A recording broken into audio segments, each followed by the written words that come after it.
welcome to the Madison Miller Podcast. Today is Friday, October 16th, 2020. Today I'm going to recap yesterday's Major League Baseball League Championship Series games, look ahead to tonight. College football, look back on yesterday's games, and look ahead to today and the weekend, and we'll pick those games. NFL, we'll go over the Week 6 slate and make our picks. The NFL COVID situation, a big name NBA GM resigns, a coaching hire in the NBA as well, and my best bet of the day. All right, we'll start with Baseball League Championship Series. Interesting to say the least. The Astros defeat the Rays 4-3 on a walk-off home run by Carlos Correa to force a Game 6 after being down 0-3 in the series. Getting the win here, Ryan Presley in the loss, Nick Anderson. Bottom of the first, home run George Springer 1-0. Top of the third, home run Brandon Lau 1-1. Bottom of the third, two-run single Michael Brantley 3-1. Top of the fifth, home run Randy Arozarena 3-2. Top of the eighth, the big home run for Giant Man Choi tied up at 3 apiece. And bottom of the ninth, home run Carlos Correa to walk it off and force a Game 6. Getting a start for the Astros was Luis Garcia. 2 innings, no hits, no one runs, 2 walks, and a strikeout.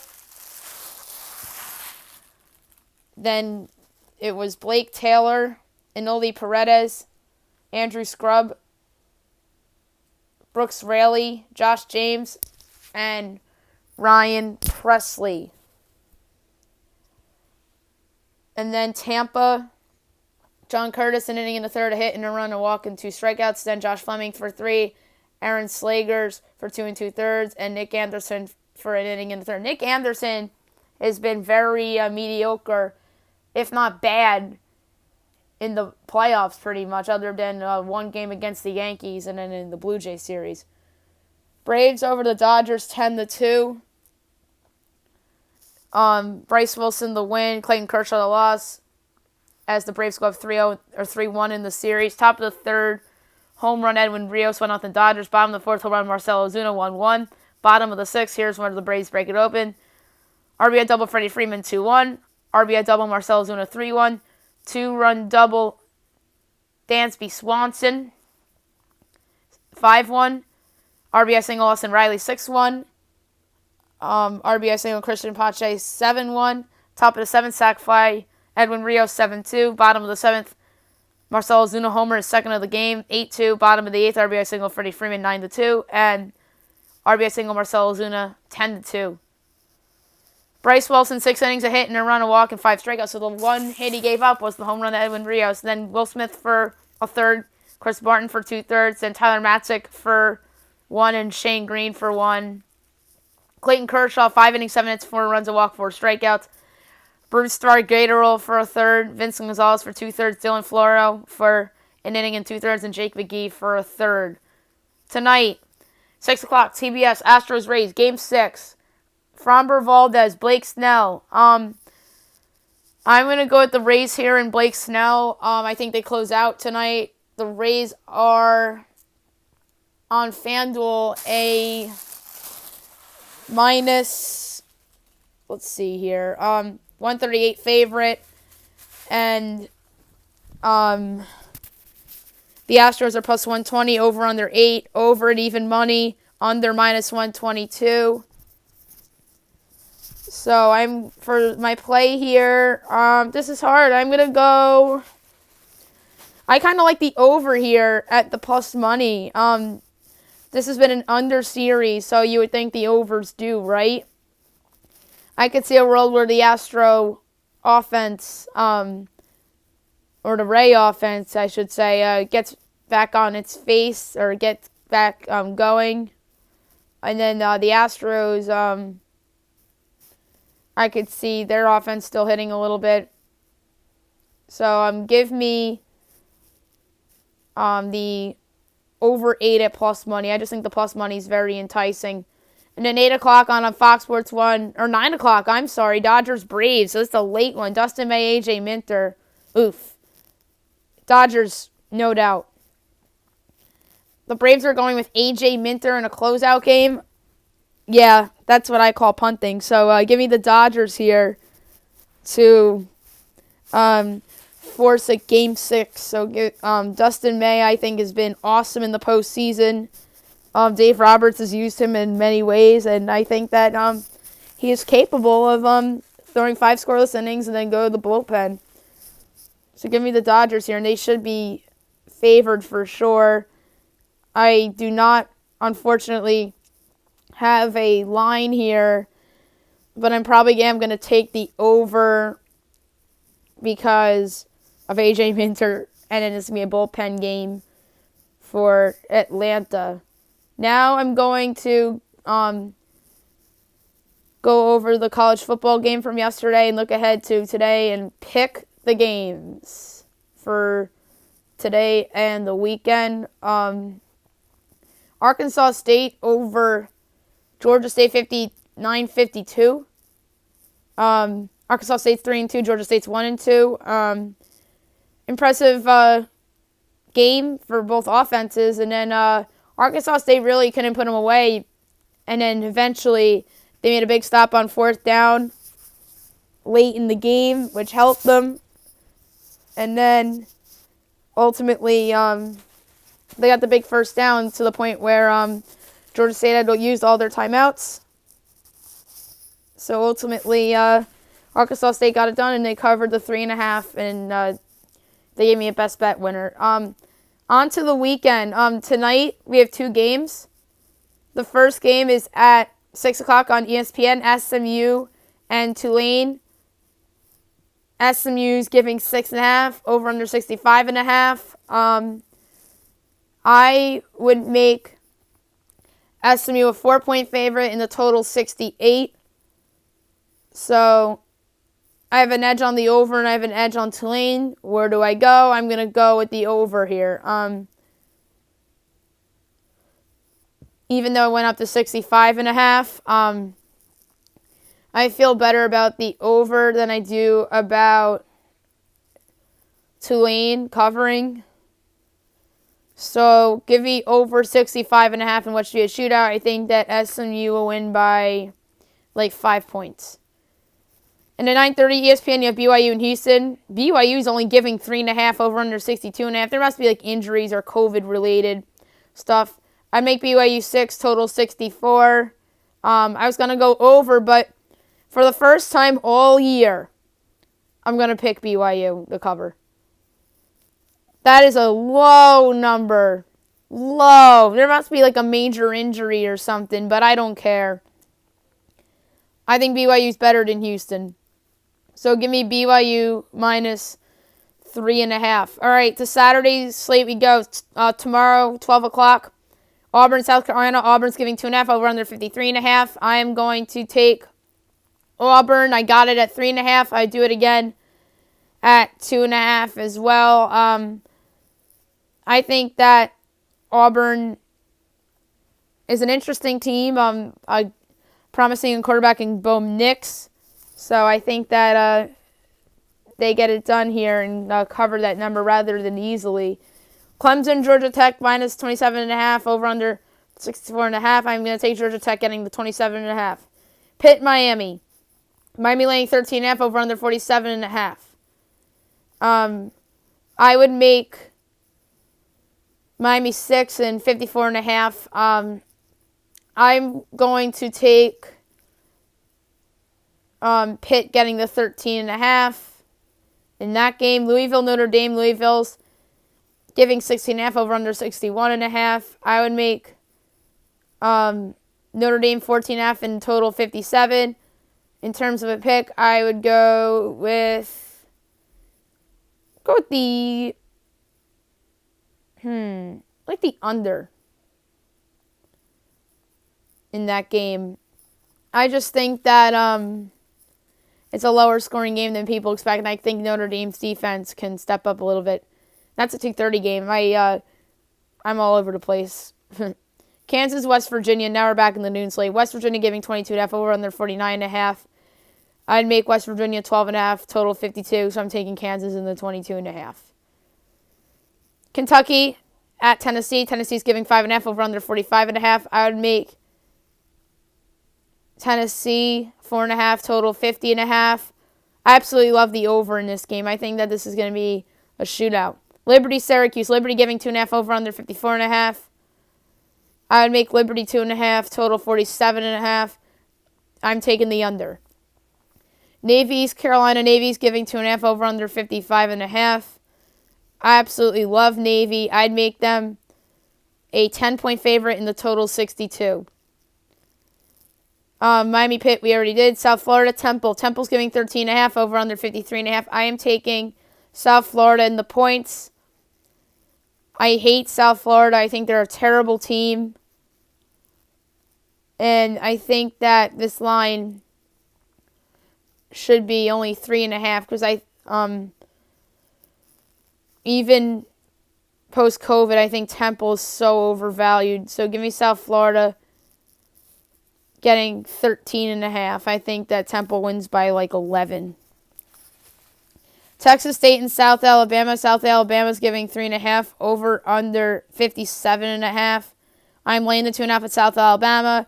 I'd make this USA by 5. I'd make the total 56. 130 Army UTSA. Army's giving 8.5, over under 49.5. I'd make this Army 10.5, total 48.5. Small edge on Army, so I'm going to lay the 8.5 with the Black Knights. Western Kentucky, UAB. UAB's laying 13.5, over under 44.5. I would make this 10.5 and 47. So I am going to lay it, or I'm sorry, no, I'm going to actually take the points with Western Kentucky. I have a small edge on them. We talked about Louisville, Notre Dame already. At 3:30, Duke, NC State. NC State's giving 4.5, over under 59.5. I'd make this a whopping 16 and 59 total. So I am definitely laying it with NC State here. Next up, Eastern Kentucky at Troy. Troy's giving a whopping 28.5, over under 60.5. I would make this game Troy by 20.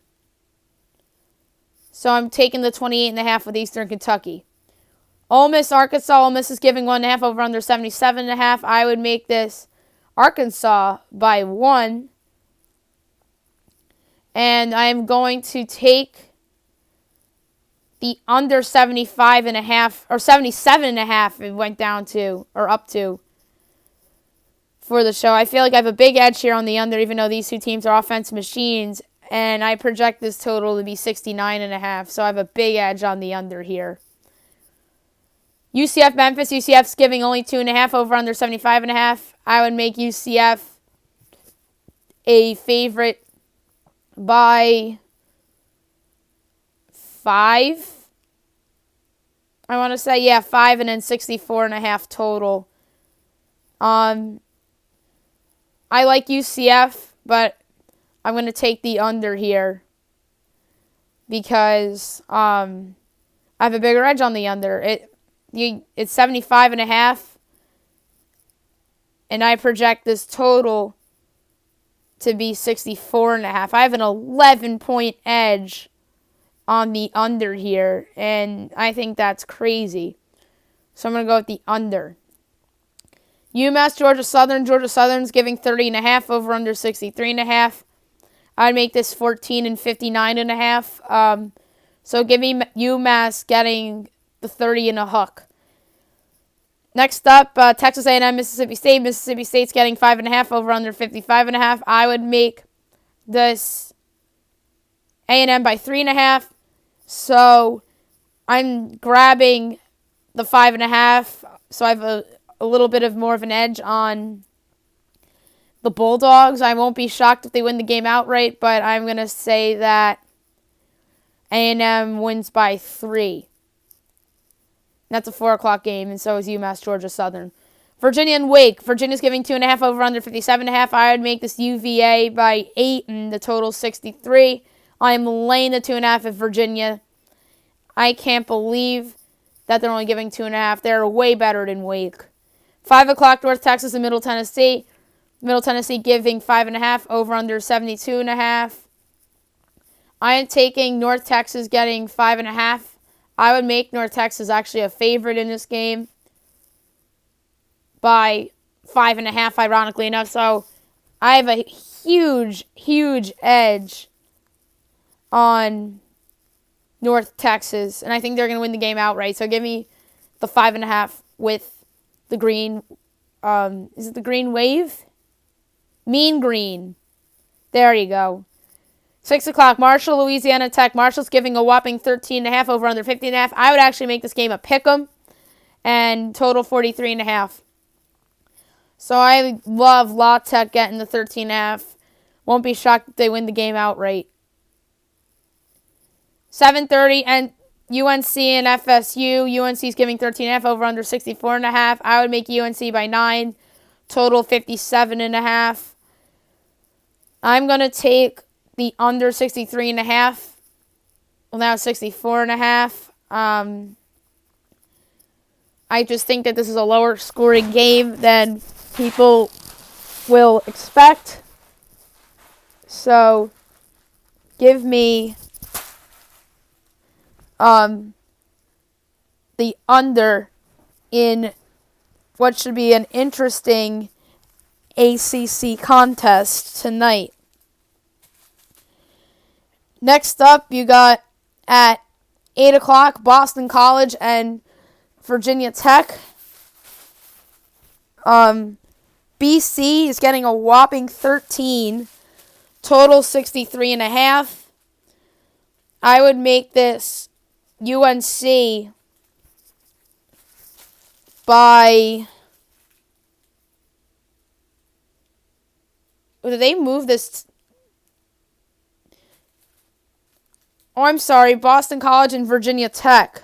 I said UNC by mistake. My bad. I was just talking about UNC. I would make this Vatek by 1.5, total 63. I'm grabbing that 13.5 with Boston College. That is absolutely insane. Boston College has been one of my babies this year in college football. And then last but not least, Georgia, Alabama. Game of the year so far in college football. Alabama's giving 4.5. Total 58.5. I make it Bama 2.5. Total 61. And I'm taking over 58.5. I think that this is going to be a shootout. I think Georgia's offense can score with Alabama's offense. And I think this game is going to be played potentially into the 70s. So give me the over 58.5. I think Georgia will probably cover the 4.5. But I'm going to say that the Crimson Tide will win a close one. I don't feel good about it because no Nick Saban makes me nervous for Alabama. So I'm going to take the over here because I think there's going to be a lot of points scored in the game tomorrow night. Now we'll go to NFL picks for week number 6. Obviously, we didn't have a game last night, so everything is on Sunday and Monday. There's going to be games that are not on the board because of the possibility of the games being canceled due to COVID outbreaks or cases. So, Falcons-Vikings is first. Vikings giving 4.5, total 54.5. I would make this Vikings by 3.5, total 56.5.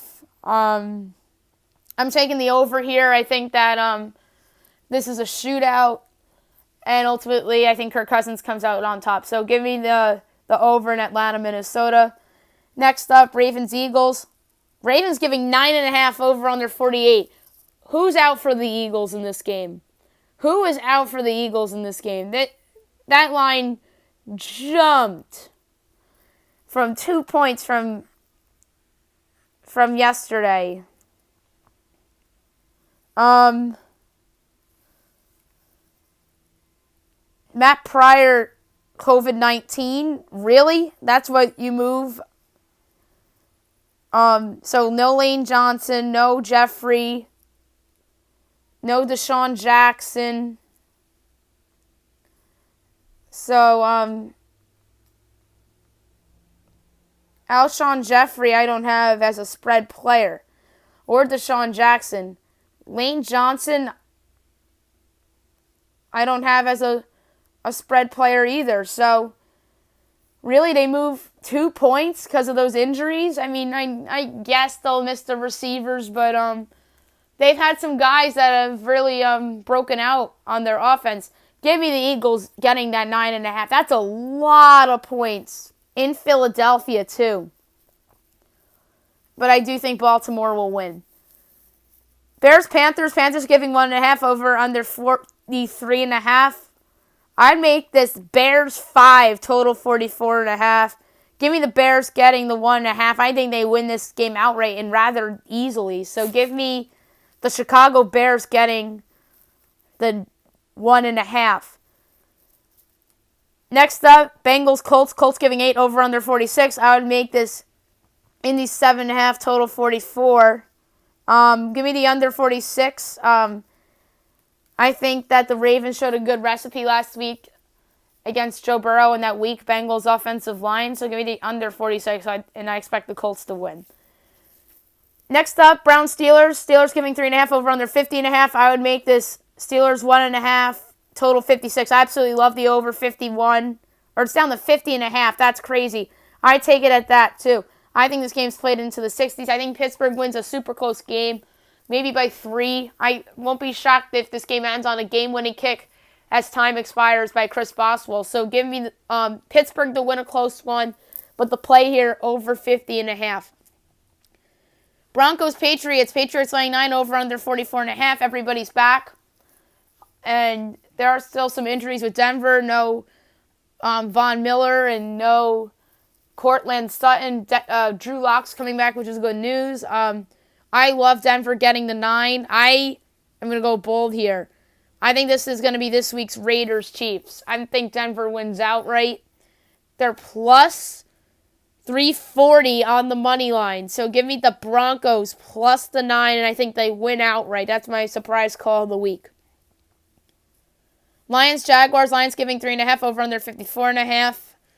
I would make this Lions 1.5, total 54. I'm taking Gardner Minshew and the Jags plus the 3.5. I think the Lions win a close one.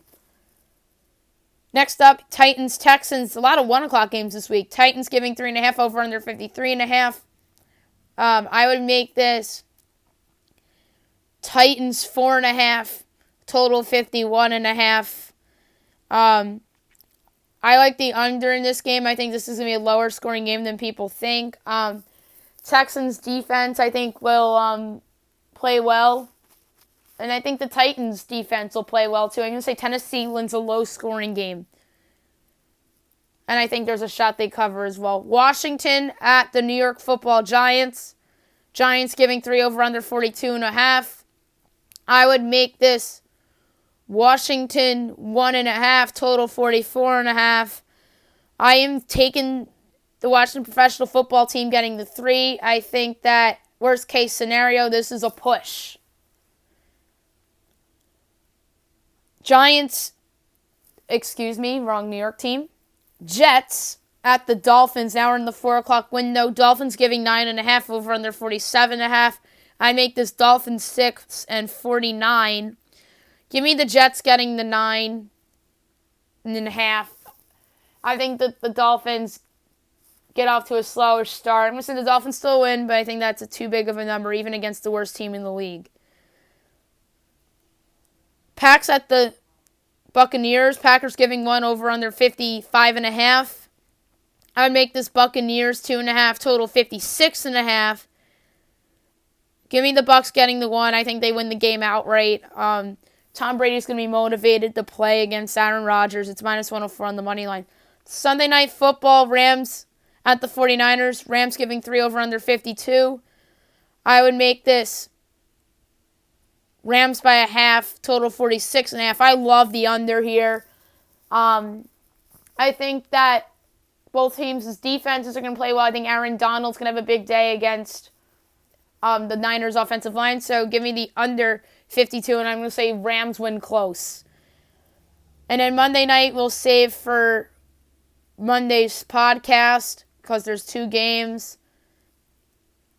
Obviously, the makeup game between the Chiefs and the Bills, and then you have the Cardinals at the Cowboys as well. So we'll do that on Monday's show. Now we'll talk about the latest with the COVID situation in the NFL. It turns out that the Falcons had a couple false positives. They reopened their facility today. They only had 1 positive, and it wasn't even a player. It was a staff member. So I guess that's good news. I'm sure Adam Schefter's happy that he had that initial report wrong, that there were 4 or 5 positive cases. But no, there's only 1, it turns out, from the Falcons from yesterday.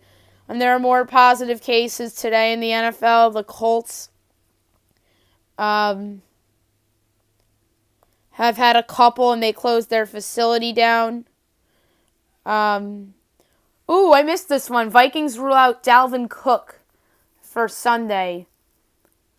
But I still like the over, though. And he's worth a half point to the spread. So let me quickly change that projection because I had no idea that Dalvin Cook was injured. So that makes my line move from 3.5 to 3. So I have a little edge on the Falcons now. So that's interesting. But I'm still going to take the over. But back to the COVID stuff. So the Colts ruled out the breakout tight end of the year, Mo Alley Cox, and tackle Chaz Green.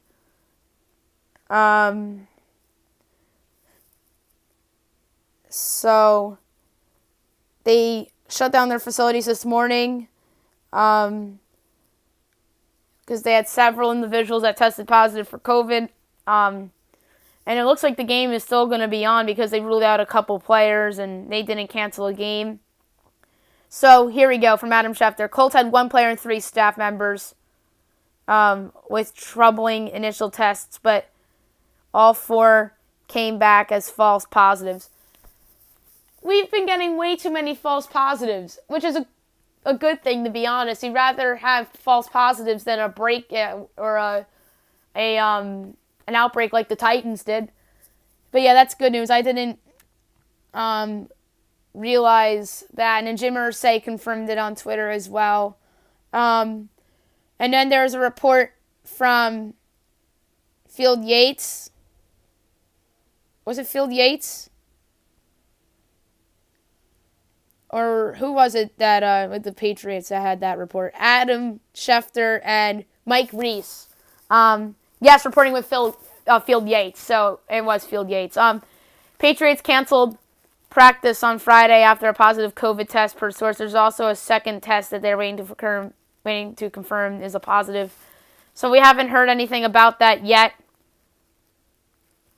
And really, although Schefter tweeted, the Broncos are being told to be prepared to play Sunday versus the Patriots per source. Players want to play, and the game is on as the NFL gathers more information. And as it currently stands, the game is on track to be played on Sunday. No other contingencies have been discussed at the time. So it looks like there's more potential false positives there, too, and the players want to play, and maybe it's a more staff. And I wonder if it's Mo Alley Cox from the Colts that actually tested positive, but the player is opting not to share to the media.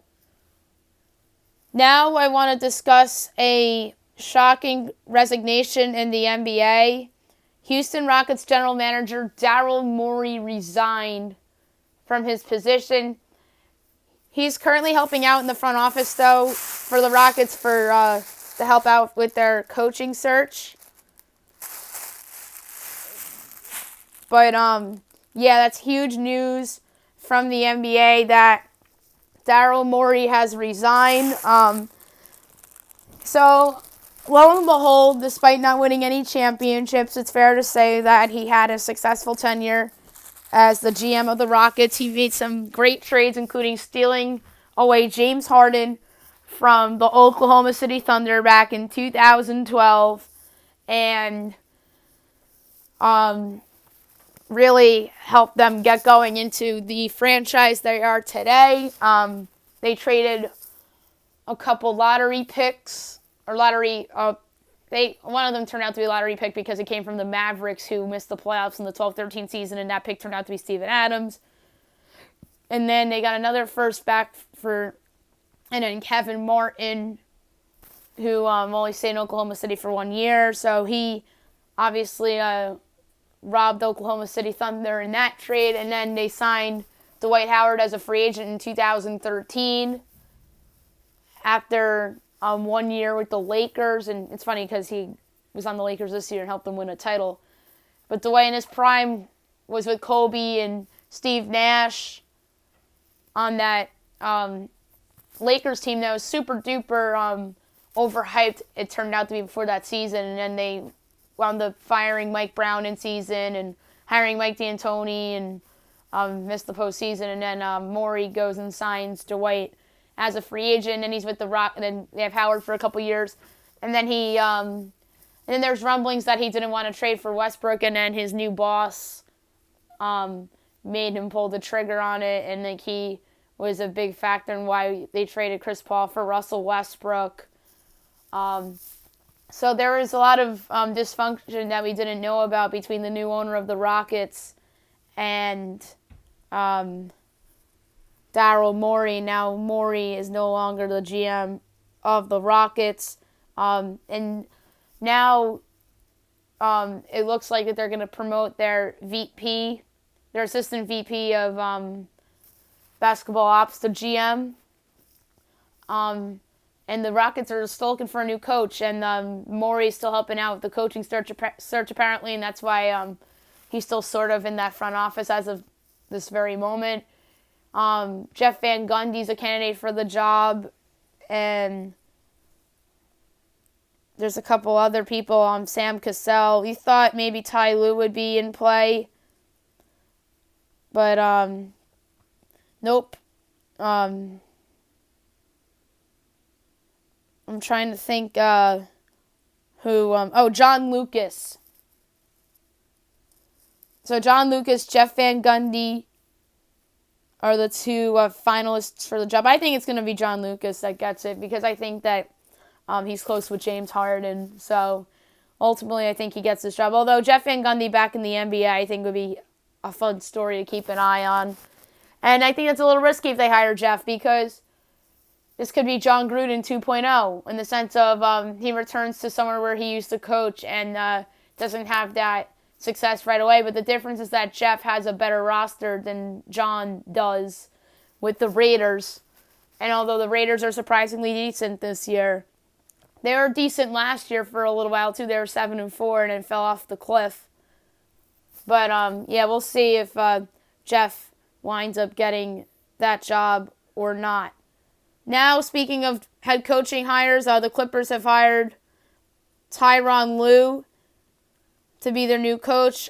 He was on Doc's staff. I don't love the hire. I'm not a Tyronn Lue fan. I think he's a product of the players. Like he was a product of LeBron. I think he's going to be a product of Kawhi and Paul George, assuming that they keep Paul George. So I think it's an okay hire. I think that the players wanted him and the players want things their way. And I think Kawhi's more of a button pusher than you think. I know he has a quiet reputation, but I really think that Kawhi wanted Tyronn Lue. And I know everybody's saying that, it was Bomber's choice, which it probably, Bomber probably had a say in it too, obviously. So, we'll see how this works out. I think that the Clippers had better options, but that's just me. I think Tyronn Lue is not that good. And the funny thing is that everyone thought he was going to be the Laker coach, but ultimately, Lakers dodged a bullet. They hired Frank Vogel, and now they're NBA champions. So, I'm not the biggest Tyronn Lue fan ever. I just think that he's a product of LeBron James, and he's probably going to be a product of Kawhi Leonard in Los Angeles as well. Now I'm going to do my Fab 5 picks for college football and the NFL. We'll start in college football. First one, Auburn. Got it at 3.5. I'd still take it at 2.5. I think that South Carolina is overvalued at home. And I think that Bo Nix and the offense will play well and get it done. Navy minus 2.5. Navy, it's unbelievable how low they're giving points to. I love it. Second week in a row on Navy. NC State giving 4.5. NC State's been one of my favorite teams to back this year. They've been treating me well this year, and they're yet again undervalued against an overrated Duke team that killed a bad Syracuse team. Virginia minus 2.5. Virginia, I think that this is a spot to play them. I think Wake Forest is the worst team in the ACC. So give me Virginia minus 2.5. Boston College getting 13.5 against Virginia Tech. I think Vatek's super overvalued here. Boston College has been money to me this year. So give me Boston College getting the 13.5. And my money line pick of the week, North Texas getting, they're getting 5.5, but plus 176 to win outright. And I just think that Middle Tennessee should not be favored against anybody. NFL Fab 5. Eagles getting 9.5. That's too many points. I think this is a closer than expected game. I would say the Ravens win somewhere between 3 and 9 points. Bears getting 1.5 against the Panthers. I think the Bears win this game, perhaps going away, and I think this is where the Panthers will finally miss Christian McCaffrey. Cleveland, Pittsburgh over 50.5. That is a no-brainer in my mind. This game's going to be played into the 60s, and I like how both offenses are humming right now. Rams, 49ers under 52. I can't believe that total is that high. I think they're just throwing that out there because the 49ers defense gave up so many points to a bad Miami team, and the Rams offense has been very good. But I think this is an under game. I think that, like I said, Aaron Donald's going to do well against that 49ers offensive line. And I think that even the 49er defense will perform better against its division rival. And Broncos getting 9 against New England. And my money line pick of the week, plus 340 with the Broncos as well. So there you have it, my Fab 5. And my best bet of the day, brought to you by FanDuel. I have some options here, 2 baseball, 2 college football that I can choose from. I am going to take,